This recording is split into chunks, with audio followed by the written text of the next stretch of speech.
Ang Felicitas Bow. May 3 Felicitas na wala silang ginagawa sa kanilang buhay kundi kain, tulog. Itong isang Felicitas ay nagngangalang Felisa na nakadamit ng may princess ay walang ibang ginawa kundi magpadidi.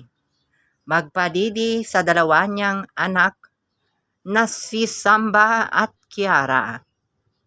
Si Felisa ay mabait na nanay, matulungin sa kanyang anak at mauragain sa kanilang anak.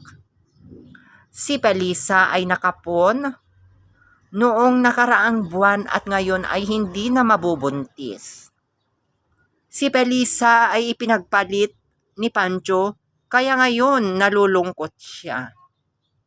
Si Felisa ay mabait, maganda, at tignan nyo nga naman, ipinakita niya ang kanyang tiyan na malaki dahil magaling kumain si Felisa.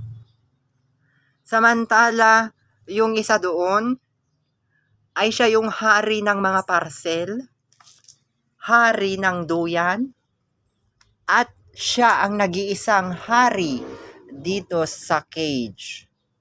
Ito namang isa ay akala mo kung kawawa, pero ito ay maldita. Wala rin siyang ibang ginawa kundi kain, tulog.